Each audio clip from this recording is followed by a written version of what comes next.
Hey now, welcome to Rick, this is episode 50. Episode 50 of the Batman on Film vlog. I've done almost every one of them. Almost. I think you did a couple, right, without me? Maybe one or two? Yeah, one we had to take down, unfortunately. It was one Eric Holzman and I did for Star Wars. Quality was not good. There was one that Ryan's done one or two. You did one. Well, okay. Well, anyway, 50. We've done 50. 50. You've done at least 47 of them. Probably. That's just a lot of. We've done most of these together, so that's a lot of Batman talking. About 30 minutes a clip. Maybe sometimes 40 minutes for 50 shows. Mm-hmm. That's a lot of talking Batman. So, Bill, what's up with this background? Are you just celebrating your 50th anniversary? Your not anniversary, but your 50th show? Well, my Batman cave is no more, Rick. I probably need to play taps in the background while I edit this. We are in the process of moving, but not yet. But we are painting the house inside, and the office is next. Everything is down. I'm looking over here in my dining room, living room area, and everything is in there. And then it's going to be boxed up, and it will go to the new house up in Little Elm, Texas, Rick, which is going to be a stone's throw from you, actually. So I'm trying to get my head wrapped around that, Bill. No, I'm kidding. Hey, you know what's going to be fun is when you're in the North Texas area, as opposed to the South Texas area. Yes. We can probably do some of these vlogs. We'll do them in person. You know what else we'll do? Won't we? We should talk to that little bar by your house and do something on location sometime. Or just do it at my bar. Yeah. Yes. Yes. Absolutely. Yeah. My new bar will be open. Okay. Yeah. That's even better. Yeah. So cool. We were up in the Metroplex over the weekend. We went and visited the University of North Texas in Denton. It looks like. And for everyone listening that doesn't know what the Metroplex means, that's how Texans. It's a default way of referring to Dallas-Fort Worth. It's the Dallas-Fort Worth Metroplex, and people will just call it the Metroplex. Outside of Texas, you're probably going, "What the hell is the Metroplex?" Yes, we were in the DFW. Hashtag DFW. And which is a great Citizen Cope song, by the way. And we visited the University of North Texas. It looks like that my youngest son will be going to college there next fall. And me and Rick and announcer Rachel, we hung out. We went over to Rick's house for dinner and watched TV. We watched an event on TV, and then we had fajitas, and then we just visited, and then. So anyway, I mean, we saw each other in person, so you probably saw some of the pictures on Facebook. But yeah, so I'm going to be winging it on these vlogs from now on. Either I'll be in here with this hastily put together background, or I'll be back in the office and it'll just be white walls behind me, one or the other. So anyway, Rick, episode 50. Oh, I'm Bill Jett Ramey, founder of Batman on Film, and with me is Rick Shew. Hey, Rick. We talked already, but how are you and everything? Good. Saw Toy Story 4, you told me. Took the family to see Toy Story 4 last night, and just another beautiful installment in what I consider to be a fantastic franchise. Yes, I reviewed it. I saw it a couple weeks before it came out, and review is on Batman on Film if you haven't read it. I loved it. It hit me emotionally. I grew up, my kids were little. My oldest two were little, like Rick, your age, maybe younger than your kids, when the first one came out, and which are 5 and 7. Yes, and they were all about Toy Story. I mean, my daughter was all about Jessie, had Jessie costume. We had the Buzz action, we had the action figures, had everything, all of them, Bullseye, you name it, and I can't tell you how many times I've seen those movies. So yeah, and now they are 24, 22, and almost 18. So, yeah, I think about all those watching that and Blue's Clues. They were also obsessed with Blue's Clues. You girls watch Blue's Clues, or that's still? They did a little bit. That's got to be on in reruns, right? They need to do an updated version of that. That was Man, they went from Bubble Guppies to Dora to and then we had Netflix on TV, on our actual TV, I should say, and because we actually could not get it on there previously because it wasn't a smart TV we had, and then I was with Spectrum, and you couldn't get the damn thing to work. But now we have a smart TV, and now we're with FiOS, and so now they have Netflix, and so they're watching all kinds of. In fact, Bill, they watch a lot of YouTube these days, and for kids. But we walk in, and they're just watching these goofy ass videos. Occasionally, Hadley, my oldest, will pull up one of our vlogs. She gets a kick out of it, and she thinks that we're on TV. Yeah. I'm like, oh, we are. Well, but yeah, I mean, literally. But she wasn't around in the day when Dad was actually on TV pretty often. So that was yesteryear. But anyway, so that's fun. Taco John's. And by the way, it is kind of a trip to watch our vlogs on my big screen TV. I imagine. It's a little too much you and I can't lie. It's a little jarring. That's okay. Never too much of us. Just go back. Well, I mean, when I say too much, I mean like physically too much. It's like just put it back on my phone. I'll just watch it on my phone. All right. So anyway, moving on. Well, Toy Story 4 is great. Go see it if you haven't taken your kids to see it, or hell, even if you don't have kids, go see it. It's really. Look, I laughed several times out loud. My favorite part was the Duke Kaboom stuff, because I was a kid in the early mid 70s. I mean, a kid, and I was all about Evel Knievel. So if some of you don't know who Evel Knievel is, Google him, Wikipedia him, and he was a stuntman, and he was the shit back then. And I had that Duke Kaboom toy in Toy Story 4 is based on the Evel Knievel action figure, and you had the motorcycle, and and Duke Kaboom, you hit the thing and it goes, but this one you wound it up and stopped, and it took off and would jump, and I had the stunt show, the van, everything. So yeah, and there's it's awesome. Go see Toy Story 4. We're not going to make this a whole Toy Story 4 review episode, but we both liked it. So I loved it. Okay, so we're going to talk about the Batman. I don't know, about a week ago, Rick, I was told by a couple different sources, unrelated, that Andy Serkis was up for a part in the Batman, and I asked which one, because we know that, and I've seen the it was a SAG sheet or a casting call sheet, and I've seen Penguin, Firefly, Mad Hatter, Catwoman, Two-Face, and their descriptions, and so my mind immediately went, that's got to be the Penguin, right? So anyway, do you think all those characters will ultimately end up in this film? Well, I'm going to get to that in just a second, because I got something else I'm going to bring up. So and the thing is, it was either our last vlog or one before, and I said, I'm not a fan casting guy, and when I get asked questions about it for mailbags, I usually say I'm not good at that, so I don't do it. But excuse me. So I said Andy Serkis would be awesome as the Penguin, and I'm not talking about he's known for motion capture performance. Of course, he was Snoke, right? He was Snoke and the new sequel trilogy and Force Awakens and Last Jedi. I bet we probably see him in some capacity in The Rise of Skywalker as well. And he was he was Caesar.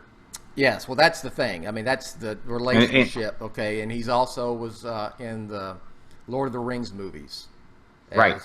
What character? I didn't watch them. I'm just not my thing. I'm going blank on the character. It's Precious. Yes. I don't know. I'm sorry. I'm sorry, Lord of the Rings people. I'm not. Look, it's not really in my wheelhouse either. I've never read any of the books. Yeah. I liked the first two films. I didn't really like the third one. I mean, I don't know. I'm not a big fan. I haven't seen them. I'm just be honest. So yeah, no. My wife and I, we watched them just a few years ago. We watched all three back to back over the course of like 3 days, and we both had the same opinion that it started to wear thin on us. But I know those people that you are into Lord of the Rings and you're into the books and the sorcery and the oh man, more power to you. I have a lot of friends. I used to do like, what was that called? We'd shoot. going to go blank here and have like no nerd credentials in terms of with this faction of fandom, but PCP pipe or whatever that, and we would, what was that called, man? We were like, you were a sorcerer, you were a wizard, you were, whatever. Dungeons and Dragons? Yeah, it's like Dungeons and Dragons, but it's live action stuff, and there's a specific name for it, and I just can't remember what it's called. But I had a bunch of friends I used to do that with. They were really into it, and I would join them. And anyway, Bill, move on because I can't remember what it's called. But those friends that are watching right now are going to probably be blowing my phone up. Yeah. With a, you know. Yeah. So, God, now Golem. That's the character in Lord of the Rings, correct? Golem. Yeah. Okay. And then PVC pipe and. I'm gonna be PVC pipe. What are you putting? We made the swords out of them. Anyway, keep going.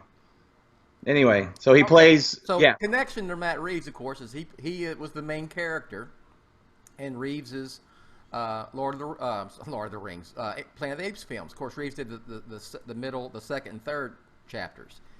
He played Caesar. Okay. In those films. Right. But he also does live action stuff too. So people, immediately, it's going to be Clayface or Man Bat or some other nonsense. No. I was told specifically it's for a live action role. It's not a mocap role. So I'm thinking Penguin. But you know what, Rick? He could be Gordon. He could be Gordon.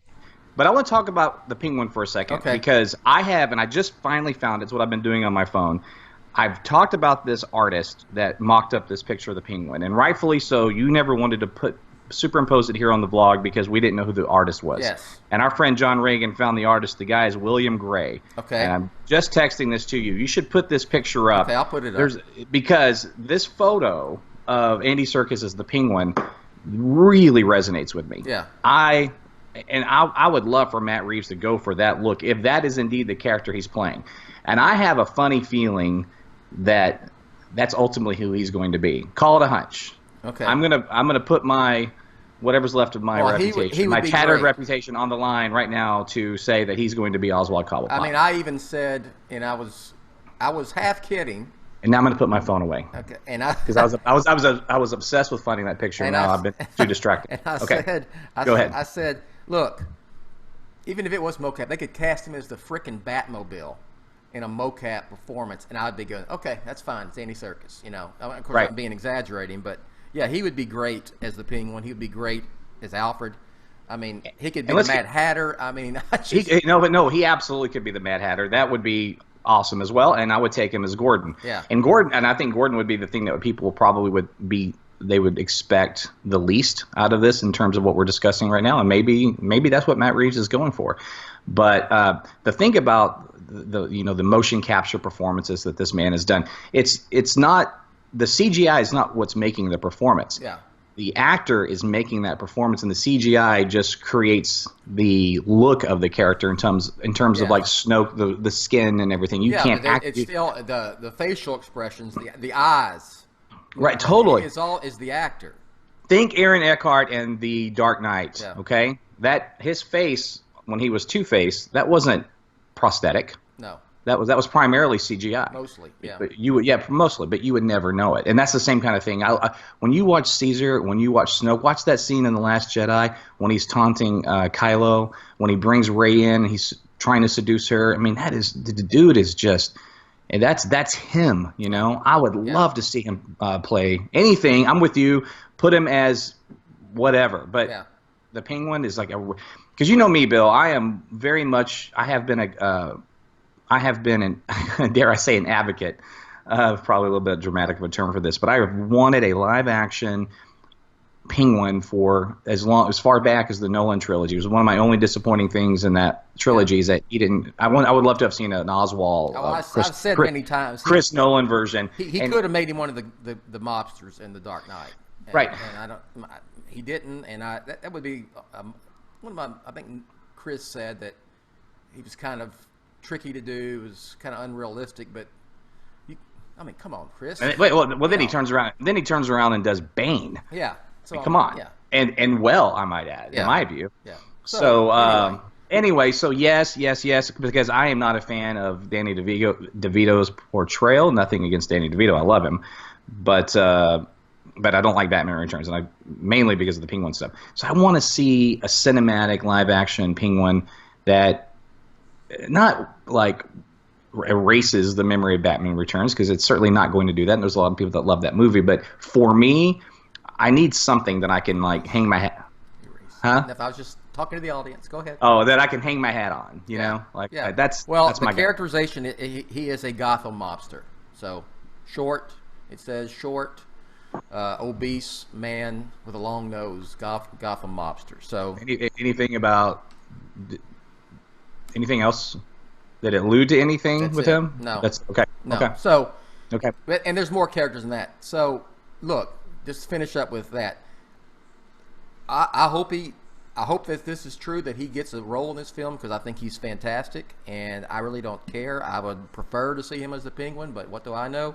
I just think he would be awesome. That's all I got. So we'll see, because the casting process is taking place as we speak. And Rick, also, we're under the 2-year mark for the Batman, which is we're already a year. I mean, it's almost. I mean, today's the 30th. It's the last day of June. Time flies. 25th of June, 2021 will be here before you know it. So, and my mind is racing. We are gonna do this real quick before we move on. We're going to do the Batman BOF watch party in the DFW. We are, and Rick has a location that he thinks would be awesome. But we're not ready to announce it just yet, correct? Right. And I guess since you just said this, we'll make it definitive. I was still kind of leaning towards Austin, but you know what? You're right. Let's just do it in Dallas. And there is an Alamo Drafthouse that I saw the Spider-Man Far From Home press screening at last week, and it was awesome. And I thought this could be a great spot for a watch party. So I have my eye on that particular location. But regardless, let's do it in DFW.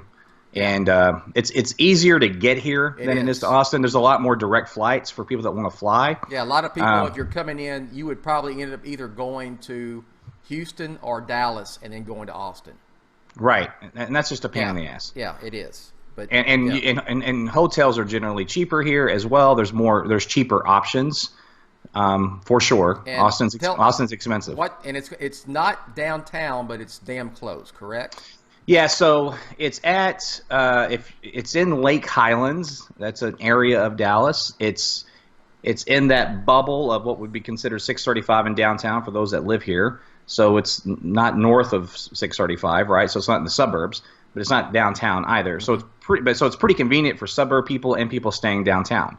And then that way our guys and girls that come in for this, we can socialize in Dallas, and they're not stuck out in the suburbs. You know, some people will be coming in for the first time. Yes. You can't come to Dallas for the first time, and I take them to a bar in Plano in my neighborhood. Yeah. Nothing. I mean, Plano's a great town, but we got to go out in Dallas, man. Yeah, Dallas is a great city. I love. Yeah, Austin. It's a great. But the only one we've done, and we did Wonder Woman, and it was up in Plano, which is awesome, but you got to get a chance to go see Dallas proper. So. Well, we did, and then I drug everybody to Dallas the next day, and that was fun. But that ends up being like a 2-day deal, and we may not necessarily be able to do that. So yeah, and it will be on the 26th of June, the Saturday. We'll do this Saturday, the 26th, the day after it premieres, and I'll make a page for it. But look, I know we're going. I know Rick was being funny, and when I said, "Hey, we're gonna announce the thing."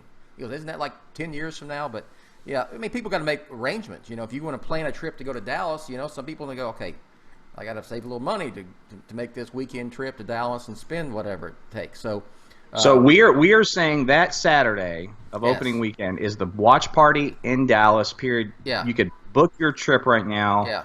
I promise you we won't change it, because we're making it definitive. And like we usually do, we'll do like a 4:00-ish screening. Like we usually do. That way we can do stuff after. And so I'll have something on Batman on Film proper. All right, back to the Batman casting and so forth. All right, talking about villains, Rick. I'm going to bring this up. Let me pull it up here. All right, so just I'm going to say this, and you react and think, and we'll talk about how all these villains fit in, because I think they're going to be even more villains than the ones we know of. Okay. Batman villains. Allegedly, this is it's a psychological, it's a murder mystery. There's a lot of Chinatown in this, taxi driver type, gritty vibe. It's a whodunit, basically. And essentially, from what I've heard, is that there's some big time Gotham figure. I don't know if it's like good or bad guy. I don't know, like it's a high level mobster or a high level city official, whatever, is murdered, and Batman is going to find out. He's out to solve the case, and that's going to bring him to all of these characters. So they're all going to be suspects, right? Mm-hmm. And that's what's bringing you're saying, oh my God, you got Mad Hatter and this and that and who, so, and like I said, I think there's more than that, but it looks like it's going to be more like almost cameo type roles. You know what I mean? Sure. And so it sounds a lot different than anything we've seen before with a Batman film. It's not Batman out to save the city from destruction like we usually see. And, no offense to any other films, but that's been kind of the plot, right? Mm-hmm. A lot of these films, whether it be Bane in The Dark Knight Rises, or the Joker was just out to F everything up, didn't really matter in The Dark Knight.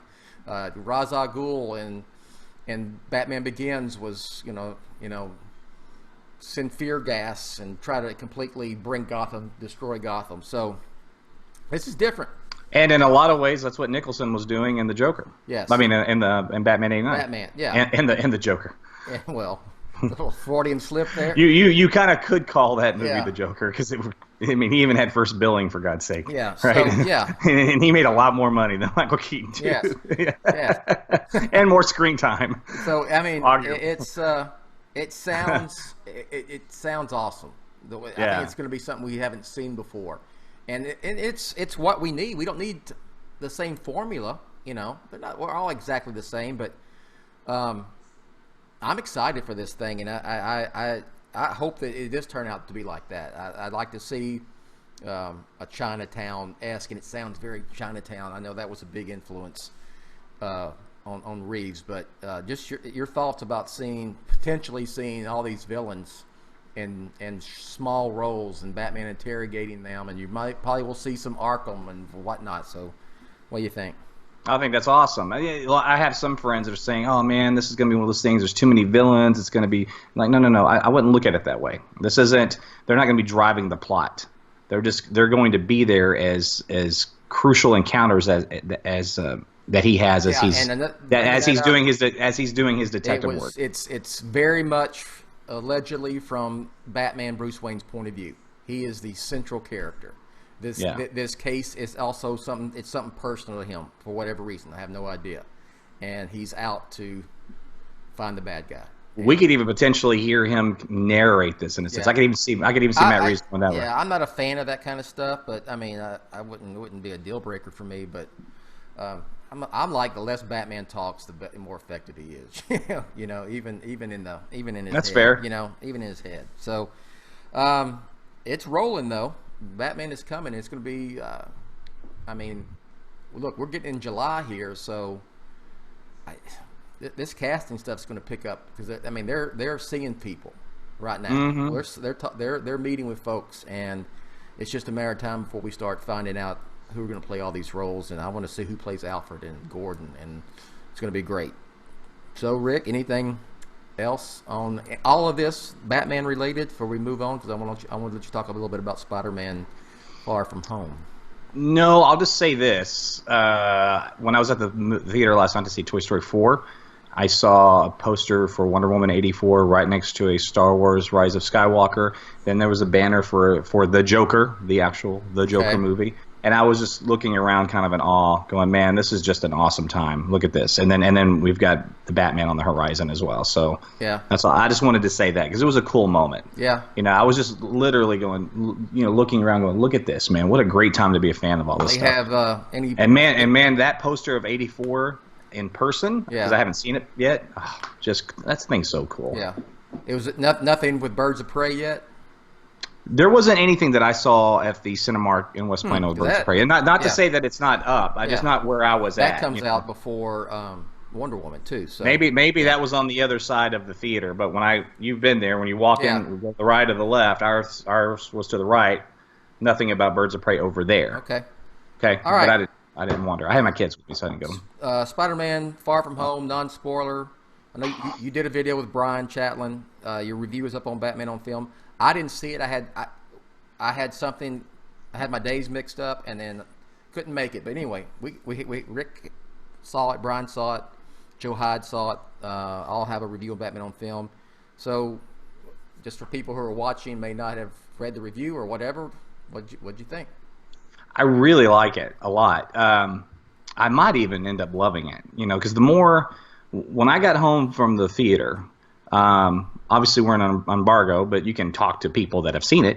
And I had a private conversation with Zach Eson, who just got out of a press screening. I said, so what'd you think? And as we talked about it for 30 minutes or so, I just found myself liking it even more. I was like, man, I just kind of feel like I think it's going to be one of these films that grows on me a little bit. But we'll see. Sometimes it goes the other way. Sometimes you see it again, you're like, ooh, this one went backwards. That's what Shazam did for me. I like Shazam a lot better, right? And quite honestly, Solo, a Star Wars story's doing that for me as well. I don't watch it anymore. I liked more as I saw it.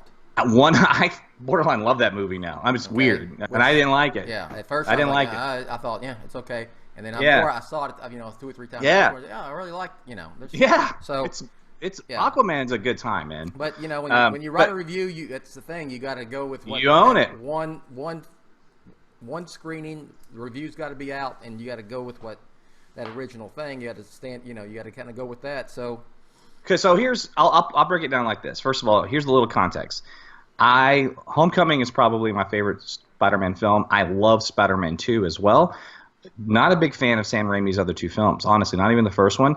Andrew Garfield stuff is just kind of okay. There's nothing wrong with it. It's okay.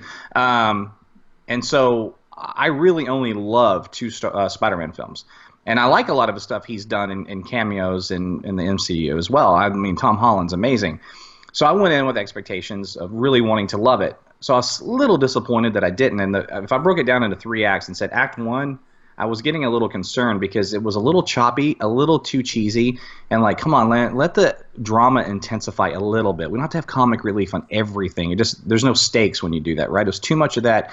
And I also thought some of the character interactions, they weren't necessarily wearing thin just yet, but you could tell. For me, I was like, I don't know, we need to see this in a third one. He needs to be out of high school and kind of away from some of these people, or have at least they have grown, matured. That's Act 1 for me, right? Act 2, especially this one particular moment with Jake Gyllenhaal and Mysterio, took off. And then it really started reminding me of all the reasons why I fell in love with Homecoming. And then Act 3 is some of the most kick-ass, gorgeous, intense, amazing Spider-Man moments to date, period, end of story on film. And so you talk about ending on a high note, man, and then there's a post-credit scene that'll just kick you in the you-know-what.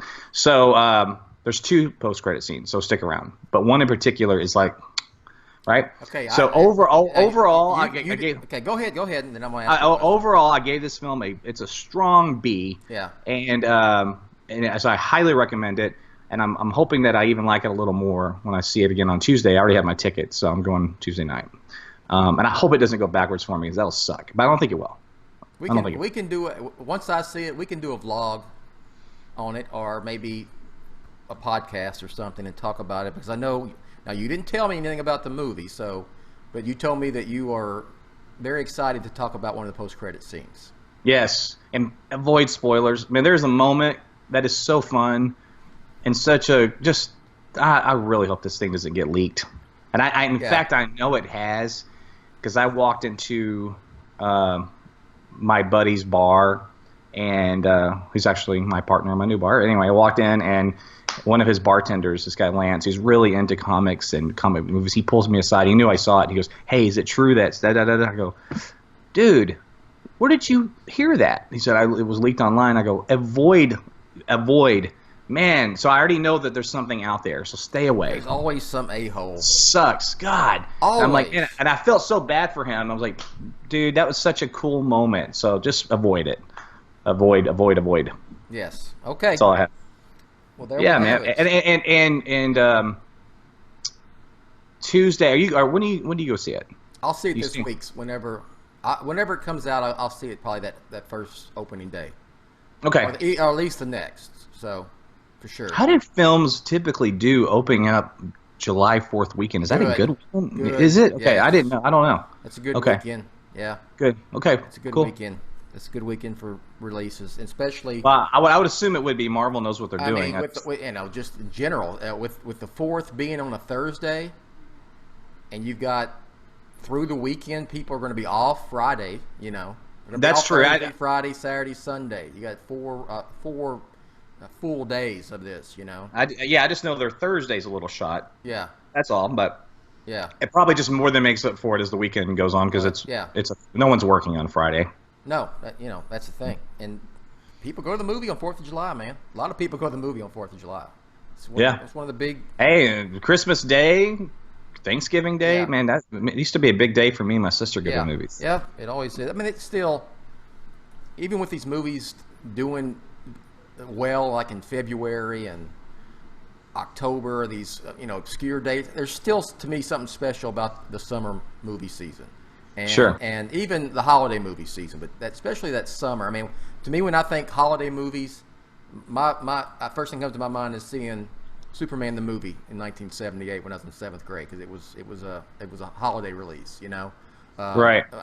My summer goes to 2 real quick. Well, really 3. It's like Jaws. Okay. Saw Jaws in the theater. That was huge. Star Wars, the original. I mean, it came out. And then, of course, Batman, in 89, which we just, had the 30th anniversary of here 7 days ago, 23rd. So, yeah, a lot of good movies coming out. And I'm going to go see Spider-Man. Read Rick's review. Read Joe High's review. Check out Brian. His review is a video review. It is part of Rick's. It's on Rick's review written, and then Brian's video review follows it. So because he couldn't take his fancy camera equipment. Yeah. Everybody in town knows us now, and so for these reviews. So I'm not always with Brian. In fact, most of the time I'm not, and he goes to more than I do. He's single with no kids, right? He can do it, but he rolls in with his camera equipment. Because it's expensive stuff, and he doesn't want to leave that in his car, and he just takes it in, and they know him and they trust him, and he's not going to mess with it. But this was a new group that we're working with for the first time. This new group that took over for Sony, in Dallas, and so he didn't. I said, dude, don't take your stuff and leave it in your car. Just don't do it. Yeah. It's also kind of a little bit of a sketchy part of town too, so don't. So we had to do it from our phone. So then he went back to the studio. Then he did his video and just kind of put them together. So anyway, just watch it. It's fun. Brian does a good job with those videos. All right, so mark your cameras. Talking about camera. Mark your calendars for Saturday, June 26th. Okay. Dallas, Texas. The Batman watch party for Batman on Film, and there will probably be some satellite watch parties as well. I know Garrett Grev will probably do something up in Minneapolis. And a lot of the guys are going to come to this one. Bullshit. Yeah. Garrett's not doing something in Minneapolis. He's coming here. Well, let's talk him into it. Yeah. He's coming here, and so will Ryan Haas. We're going to make sure that Ryan said he's coming. Correct. So is Pete. And so is Eric. Yeah. We'll have April here. She lives here. So we'll have. We're giving you 2 years notice now, y'all. We're going to have our people here. 2 years notice, and I want to shout out to John Reagan for. The updated Batman on Film logo, it looks fantastic. If you haven't, it's on Batman on Film proper. You'll see it here on the video, on this vlog at the beginning as well. Also, shout out to... and thank you, John Reagan, for locating the artist so Bill can put up that thing. Yes, I'll put that up. And just, for Patreon, if you like what we do here, patreon.com/Batman on Film. Our Ed Koski, big supporter. Thank you, brother. And we'll see you soon. Rick, anything you want to plug? I was going to plug my Spider-Man review, but we already did that. Go ahead. Say it again. No, we already did it. Just check out my Spider-Man review on Batman on Film. Yeah, we got 3. Check them all out. And anything else? Nothing? Come on. No, nothing, man. I'm wearing one of my favorite Batman shirts today. Okay. And it's Rich Kid with Issues. I haven't seen that one. Isn't that great? I got to get me one of those. I got this at Six Flags. Okay, I wore, it's gonna be July 4th here this week, so I wore the red, white, and blue American flag Batman. Oh, I want to say this. So my kid, and I put it on my. If you follow me on Twitter, ShewRick @ShewRick, and my youngest daughter made this thing at school, and it was super cute. And I'm gonna pull it up right now in real time, and it's just one of these things of what is Daddy's. Can you see that? I don't know if you can read it, but it's like what is Daddy's favorite color is. Daddy likes to do what? He's smart because he whatever, and it was for Father's Day. Daddy likes to wear Batman shirts. That's what she wrote. Batman shirts. That's pretty damn cute. Yeah. And accurate. Yes. All right. That's all. All right, Rick. That's it, I guess. That's it. Let's wrap this up. Follow me on Twitter @BatmanOnFilm. And exciting times coming. I'm excited. Yeah, come on. The Batman is coming. The Batman is coming. Rick, the Batman is coming. The Batman is coming. Yes. All right, Rick. So saith the shepherd. Yes. All right, Okay. Batman on Film. Authoritative, definitive, and The dadgum original. thanks for watching. Catch you next time.